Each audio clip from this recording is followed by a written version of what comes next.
Eso que falta, el noticioso postmatutino prevespertino de FM La Tribu que te deja con ganas. Y nos metemos de lleno con el tema que tienen pensado para analizar hoy y desarmar un poquito, que es este decreto 662 que se publicó en el boletín oficial la semana pasada. Sí. Como dicen en los streams, cuando va alguien a hablar de política, ahora empieza la columna. Ahora. Es ahora grabar. Exactamente. Bueno, hacíamos alusión al niño escaloneta. Podríamos buscar con la figura de Agustín naciendo atemporalmente hincha de Independiente, un niño cine nacional, digamos, ¿no? Que disfrutó las mieles de la política de cine argentino, que empieza a crujir a partir de definiciones que ya no son de gestión solamente, en términos de intervenir el organismo, poner freno al destino del Fondo de Fomento por un tiempo para llevar adelante una auditoría, que es lo que se hizo en muchos organismos públicos, sino que ahora ya hablamos de una política con mayúscula que incluye aspectos normativos, ¿no? La sanción del decreto al que haces mención, May, la semana pasada, tiene una serie de efectos y de impactos muy significativos en términos económicos, del funcionamiento del Fondo de Fomento, en términos de visionado y posibilidad de exhibición de la producción nacional cinematográfica en base a la suspensión o a la eliminación de la cuota de pantalla, y tiene algunos aspectos que avanzan incluso en términos de la gestión del Inca y su autarquía, las atribuciones del presidente y las capacidades de decisiones que van a ser muy significativas, que como en el resto de las cuestiones no se van a ver automáticamente, no es que dentro de 4 meses nos vamos a dar cuenta de ese impacto, pero que va a ser realmente muy significativo. La primera de las áreas de las industrias culturales, podríamos decir, que sufre modificaciones muy, muy, muy dramáticas. Pasó antes que cambien el nombre de la TV pública, por ejemplo, en materia de la gestión de Javier Milei. Sí, diríamos, podríamos decir, la primera donde estas modificaciones se concretan, pero no quiere decir que sobre el resto no haya habido intentos de modificación regulatoria. Y para mí hay algo súper destacable, si se quiere, que es el momento en el cual se realiza esta modificación por decreto, que yo me lo imagino, o sea, mi mente lo teatraliza de la siguiente manera, ¿no? O sea, entra Sturzenegger a la oficina de Milei y le dice: ¿cómo vas a querer hacer todo esto por ley si se puede hacer por decreto? Vamos sacando decretos de a poquito y modificamos todo. Bueno, y empezó por el cine, lo cual no quiere decir que todas aquellas modificaciones que estaban en el proyecto inicial de ley Omnibus no vayan... Claro, del Instituto del Teatro, el Instituto Nacional de las Artes, etcétera, etcétera, no vayan saliendo de esta medida, dada la experiencia que tiene Sturzenegger en la re-regulación estatal en todas las materias, pero además también en este caso puntual por su experiencia dentro del gobierno de Mauricio Macri, que modificó a troche y moche la regulación del mercado cultural y del mercado audiovisual, ni bien arrancado su gobierno. Entonces me parece que en este caso la presencia de Sturzenegger con una oficina en Casa Rosada que se está encargando de, en algunos casos, desmalezar el marco regulatorio general de la economía argentina, y en otro caso de modificar o darle otro sentido a la regulación existente para distintas actividades económicas, tiene su capítulo ahora con el cine, con la promoción de producción audiovisual en Argentina, pero es para mí el primer capítulo de una saga de modificaciones que se van a venir. Pagni, por ejemplo, habló el lunes pasado de un proyecto de modificación de la ley argentina digital y de la ley audiovisual que encabeza Alejandro Pereira, que es uno de los 3 interventores que puso el gobierno al frente del ENACOM. Es decir, me parece que se abre una temporada bastante movida en tren de modificaciones regulatorias, y el Inca me parece que sirve también en esto que hablamos en muchos tramos en tanto cuestión simbólica, ¿no? Digamos, porque las modificaciones y lo que impacta presupuestariamente es realmente muy chico el fomento al cine, o sea, en los números macro de nuestra economía, pero sí es un segmento que le es mayoritariamente esquivo a la propuesta liberal, que fue un sector, el de la producción audiovisual, que rápidamente se posicionó de cara al balotaje, porque el Inca también fue tomado y el cine nacional también fue tomado, y podríamos decir los artistas en general fueron tomados como objetivo a discutir y a cuestionar por parte de la Libertad Avanza durante la campaña presidencial,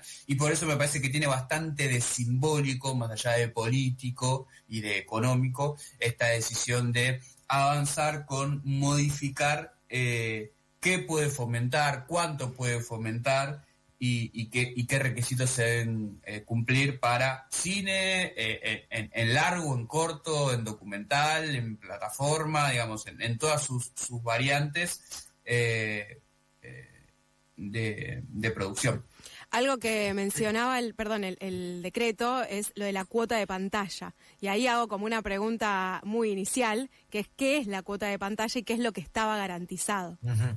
Sí, vamos por partes. El fondo, la política de cine en Argentina era la única política de Estado que tenía la industria cultural en nuestro país. Desde 1994 tenía 2 o 3 pilares fundamentales, a partir de una modificación que se dio en el gobierno de Menem, a contramano de su modelo de negocio, que fallido, a contramano de su modelo de Estado, e inclusive de los cambios que se habían hecho en la regulación audiovisual, por ejemplo, la privatización de los canales de televisión.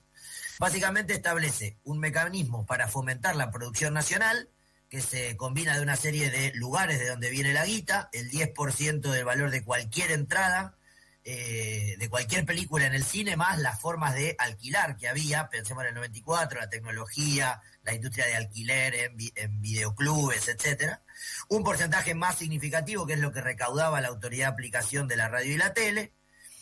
Eso armaba una torta de dinero que se destinaba a producir, a generar fondos para producir contenidos nacionales, que se definía en la norma, que es una película nacional, que es una coproducción. Eso establecía que Argentina tuviera cierta capacidad productiva por encima de lo que la demanda sostenía.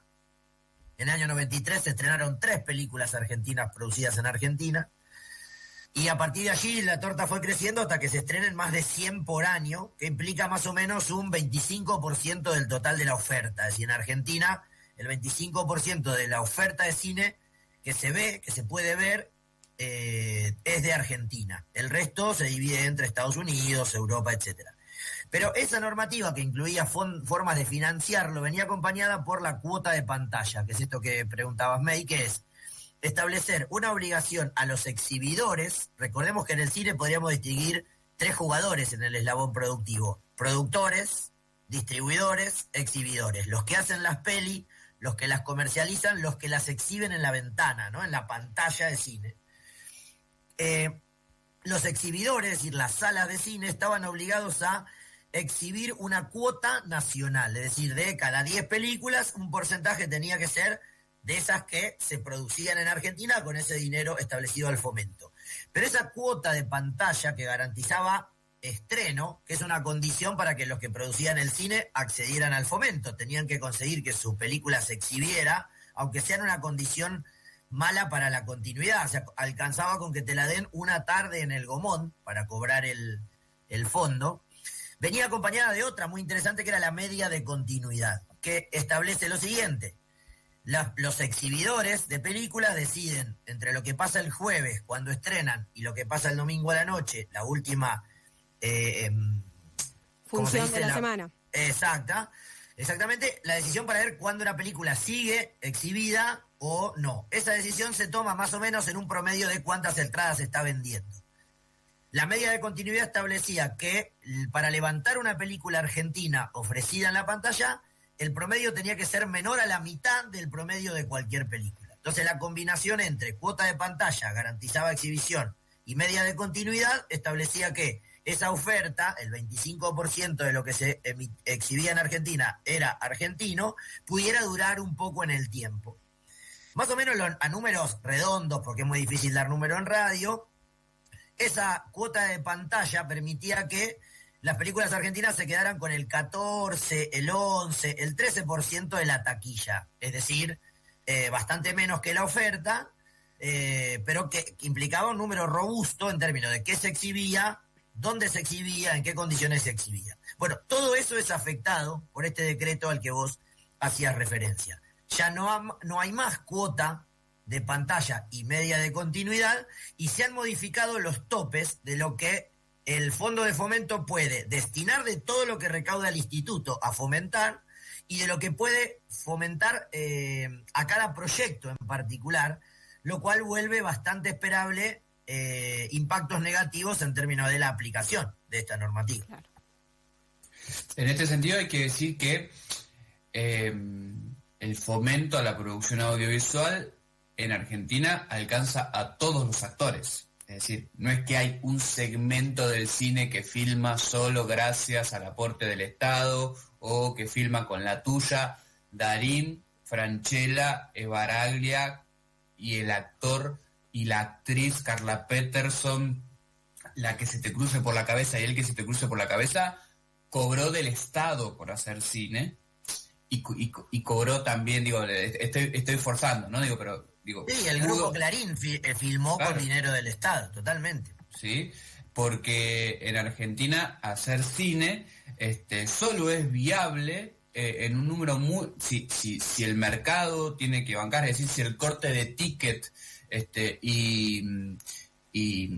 y las grandes productoras internacionales tienen que bancar y asociarse con las locales, volvemos a esos números de 2023 o volvemos a números parecidos a los que vimos durante la pandemia, donde solamente se estrenaron algunas películas en cines y muy poquitas en plataformas digitales. La política de cine sostiene una industria que no funciona, digamos, claro, que es como dice Martín Becerra y como traemos muchas veces a Fuerte al Medio, es protocapitalista, porque si no la asiste el Estado no se desarrolla, si el Estado no la banca no se desarrolla. Y eso está, desde mi punto de vista, absolutamente claro en el fundamento del decreto. ¿Por qué? Porque el decreto dice en un párrafo, dice, bueno, las películas argentinas se sostendrán o deben sostenerse en la programación de los cines, es decir, deben sostenerse en el mercado de la exhibición por mérito propio, por cantidad de entradas, por excelencia, por la calidad de la película, etcétera, etcétera, ¿no? Decía, bueno, entonces acá van a eliminar la industria. Cuota. Claro. No, van a eliminar la cuota de pantalla, van a eliminar las definiciones. La obligatoriedad de pasar pelis argentinas. Exactamente. En el párrafo siguiente lo que dice es que justamente esta cuota de exhibición ahora va a ser dictaminada o definida por el presidente del Inca, y eso es lo que después avanza. Es decir, no puede el cine argentino sostenerse por mérito propio, porque incluso para la gran industria internacional el cine es una industria absolutamente globalizada. Nuestra región en América Latina está absolutamente copada por los tanques y las producciones estadounidenses, que funcionan como una sola industria, es decir, como un solo mercado, y toman las salas de exhibición de todo el mundo como un solo mercado, e incluso las películas de Darín, las películas de Franchella, solamente van a exhibirse, si no existe la cuota, si las producen ellos. Claro. Porque en estos tres eslabones que comenta Santi, la producción, la distribución y la exhibición, los primeros dos están bastante integrados, por no decir absolutamente integrados, entre los grandes sellos de producción que tienen sus cadenas de distribución internacionales, y el rubro de la exhibición, si bien está bastante concentrado con el Cinemark, con el Atlas Cinema, etcétera, etcétera, es decir, hay cadenas internacionales, no son propiedad directa de Warner, de Universal, de Disney, etcétera, etcétera. Entonces, Lo que hay que decir es que el propio gobierno se contradice y se da cuenta que si no pone esta puesta de exhibición, aún las películas, que van a ser muy pocas, que van a ser menos y que van a ser de los actores más importantes que el Inca va a financiar, no va a tener posibilidad de pelear en igualdad de condiciones en la pecera de la exhibición con los tanques estadounidenses. Y esa contradicción, si se quiere, del decreto lo exhibe. O sea que, perdón, un segundo, pero entonces no es que desaparece completamente la cuota, sino que la cuota va a ser discrecional, o sea, la va a decidir el presidente del Inca. Como el resto de las cuestiones que antes decidía la Asamblea, ahora las decide el presidente. Por eso en la presentación decíamos que se pierde el fomento, se pierde la cuota y se pierde en parte, se desdibuja, si querés, la autarquía del instituto, que era uno de los atributos centrales que tenía la política de fomento cuando se creó en el 94, modificando la ley de cine, que se recuperó rápidamente después de la crisis del 2001, por una medida de Duhalde, cuando rápidamente se le devolvió la autarquía que había perdido durante el último periodo de gobierno de la Rúa con una decisión de Cavallo. Y entonces, en parte, por eso Agustín plantea esta noción de la discrecionalidad, ¿no? Y ahí aparece esta cuestión de la falacia de las igualdades de condiciones. Para que una película recupere la inversión necesaria, en Argentina, a números brutos, tiene que vender 700.000 entradas. Si ustedes hacen la lista de cuántas películas argentinas, que es un problema, de alguna cosa es autopercibirse argentina y otra que sea argentina, quiero decir, hay que rascar un poquito para ver cuándo hoy una película es argentina, sobre todo las que se estrenan en plataformas, que en realidad hay más series que películas, pero muchas son en realidad uruguayas. Podríamos hacer otra columna para pensar por qué. Pero de las películas argentinas necesitan 700.000 entradas. Hagan la lista de cuántas películas argentinas han vendido más de 700.000 entradas y pueden hacer factor común y factor común por grupos. ¿Es una en la que actúa Darín? ¿Es una en la que actúa Franchella? ¿O es una en la que actúan los dos juntos? Estaba haciendo está bien, una generalización. Sí. Pero además es una posibilidad que la haces después de haber hecho la inversión. En todas las industrias culturales la oferta antecede a la demanda es aleatoria y es muy difícil saber cuándo un contenido va a ser un éxito o un fracaso. Pero la igualdad de condiciones a la que refería Agus es biribiri si el que produce la película o un jugador de los que producen la película, que pueden ser varios, una producción cinematográfica incluye muchos socios muchas veces, tiene, por ejemplo, capacidad de difundir las condiciones de estreno. O sea, las personas van al cine si pueden, si tienen plata, si tienen tiempo, si tienen un cine cerca. Pensemos en Avellaneda, por ejemplo. ¿Cuántos cines hay en Avellaneda? En el shopping Avellaneda hay, pero hay muchos menos que en la zona norte, por comparar un par de zonas del área metropolitana de Buenos Aires. ¿Cuántas personas van al cine en Catamarca? ¿Por qué las personas no van al cine en Catamarca? ¿No será porque quedan lejos los cines? Pero además de todo eso que tienen que tener, se tienen que enterar cuándo la dan, cuándo la exhiben. Tiene que haber una política de difusión. Eso que no tenía la política de fomento al cine y que puede tenerla una película en tanto esté involucrado un canal de televisión, por ejemplo. Uso esto como ejemplo para pensar en esta idea que plantea Agustín de cómo se desdibujan la igualdad de condiciones.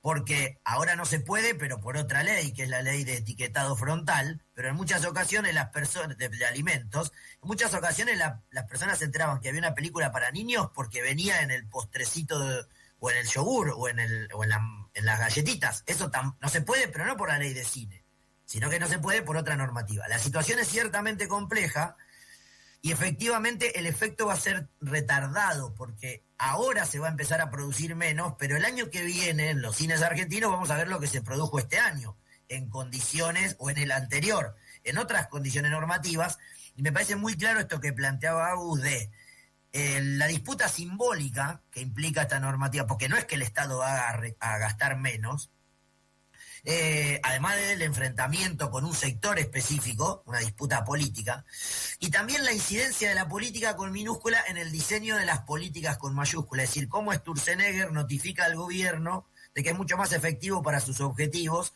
regular por decreto, que pone en discusión la noción de la desregulación y, como bien marcaba Agus, nos encuadra en un contexto de re-regulación al que parece que recién llegamos. Me parece que es un proceso que recién comienza en materia de comunicación y cultura, pero en materia de producción en general en nuestro país. Hago una pregunta chiquita, porque ustedes dicen que esto va a tener a largo plazo se van a ver las consecuencias de esta decisión, ¿no?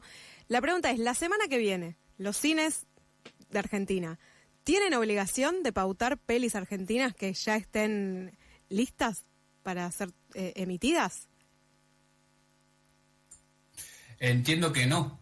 O sea, ya pueden decidir no pasarla. Es un decreto que entra en vigencia a partir de la fecha de su publicación. Más allá de que puede haber un proceso de judicialización quizás de la medida, como suele suceder, lo cierto es que la vigencia de este decreto es, si no me equivoco, desde el viernes de la semana pasada, que fue que se publicó, que salió claro,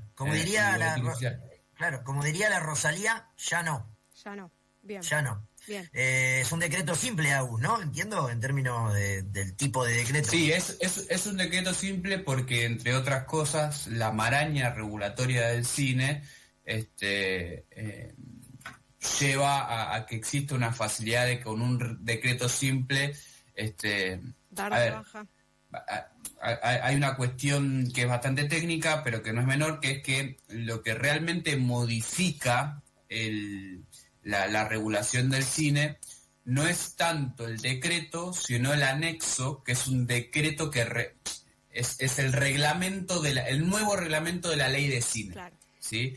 Podemos decir que la ley de cine, como ley, en muchos casos tenía muy pocas especificaciones y dejaba muchas cuestiones a definir en su reglamentación, que también se realizó por decreto y que por eso está a tiro de otro decreto, en este caso del presidente Javier Milei. Era un poco técnico, pero había que explicar. Esos agujeros, ¿no?, que se dejan y que claramente son tan entrables después. Claro, exacto, que lo hemos planteado muchísimas veces para la ley audiovisual, que en materia de cine estaba tan abierto como en los otros lados. Lo que pasa es que como había un acuerdo que duró muchísimo tiempo, parecía que nunca se iba a modificar, y que expone algo también en términos de lectura política, que es ver que es una centralización del proceso de toma de decisiones muy marcado, no solo porque es un decreto simple, lo cual termina la discusión, también porque más allá de la participación que los sectores movilizados para defender el cine nacional llevaron adelante, nadie fue consultado, o sea, no, y estamos hablando de, ni siquiera te digo, es Baraglia, todos los actores kirchneristas, hay muchos abogados especializados en cine que no simpatizan con el gobierno kirchnerista y que tenían muchos comentarios para hacerle en términos de mejoría a la política cinematográfica y que tampoco fueron consultados. Claro. Sí, digamos que ni Franchella, que además de ser de Racing salió a decir que hay que esperar a este gobierno, salió a defender. Estamos esperando el testimonio de Franchella. Queremos a Franchella por lo menos defendiendo un poquito esta Salió justo, porque tuvo una semana de promoción de la serie del encargado, pero dejó de hacerla justo cuando salió el decreto, bastante puntual. Una idea más para terminar la columna y para agregar a las conclusiones, es que esto sucede a contramano de lo que están pensando la mayoría de los países en materia de producción audiovisual integral. Es decir, no solo no se está pensando en empeorar las condiciones de producción de contenido local, sino que se está empezando a sentar a las plataformas, que es para donde parece ir el consumo de producciones cinematográficas, a decirle: conversemos, hay impuestos por pagar, establezcamos condiciones de regulación de cuotas de pantalla. Es decir, cuando a Netflix lo llaman a hablar de cuotas de pantalla, se sienta a discutirlo. No le parece ni poco atinado ni poco pertinente. Claro. Bueno, acá ni a Netflix, que sería una evolución de lo que se tenía, sino que ahora a los showcase, a los atlas, como decía Agustín, tampoco se les exige tal cosa. Lo que podemos esperar es que con los montos establecidos no se produzca mucho cine como ahora, y lo que podríamos preguntarnos es: ¿qué van a hacer con el dinero que recauda el fondo? porque los mecanismos de recaudación no fueron modificados. Es decir, Claro. el 10% del valor de cada entrada sigue yendo a un fondo que ahora va a tener topeado el destino para la producción cinematográfica. Bueno, veremos cómo se distribuyen esos fondos. Ojalá salga también publicado, ¿no? Con claridad qué harán con ellos, cómo los van a distribuir. Ojalá. Chicos, gracias, en serio, primero por el paréntesis que hicimos, gracias por eso, y luego, obviamente, por este desarmado del decreto que efectivamente modifica la cuota de pantalla en los cines del territorio nacional. Santi Marino, Ojalá. Sí. Ojalá y gracias, me parecen dos muy buenas palabras para decir un lunes medio gris, aparte espectacular. Ojalá y gracias. Acá en mi casa hay sol. Acá hay un solazo, así no. que me salí a tomar un mate ahí al patio de la tribu, porque hay un solazo. Fui engañada completamente. Santi Marino, Agus Spa, muchas gracias por esta columna de hoy. Nos encontramos el lunes que viene. Pasaron en Fuerte al Medio analizando este decreto que modifica la cuota de pantalla en cines argentinos.